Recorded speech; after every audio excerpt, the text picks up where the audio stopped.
बनी इसराइल का एक बादशाह अपना महल बना रहा था। एक बूढ़ी औरत की कुटिया भी महल में आ गई, झोंपड़ी। बादशाह ने उसको कहा कि अम्मा जितने पैसे तू कहेगी ना मैं दे दूंगा, मेरे हाथ बेच डाल। उसने कहा बादशाह मैं पका हुआ फल हूं, किसी वक्त भी गिर जाऊंगी, जब मैं मर जाऊंगी तो तेरा ही है, मेरा कौन सा कोई आगे पीछे है। बूढ़े लोग बेचारे कमजोर लोग, अम्मा अपने घर के साथ जोड़ के बैठ गई। कई दिन घर से चिमटी रही। आखिर एक दिन इंसानी जरूरत की खातर घर से बाहर निकली। बादशाह ने पहले से बंदोबस्त किया था कि फौरन गिरा दिया उसका मकान।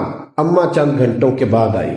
हजरत वहाब इब्ने मुनब्बे कहते हैं फिर उसने जो दुआ मांगी तो फिर हिल गए जमीन व आसमान। कहने लगी ए अल्लाह, मैं तो मौजूद नहीं थी पर तू तो मौजूद था ना। मालिक तेरे होते हुए मेरा गरीब का घर गिर गया। रब करीम ने हजरत जिब्रील अमीन को हुक्म दिया कि बादशाह का महल उठा के इसके ऊपर गिरा दे और ये बस्ती तबाह कर दे। कहा वो महल, वो मिस्त्री, वो साथ शामिल होने वाले, वो इंजीनियर, वो एक ही जगह तबाह कर दिए गए।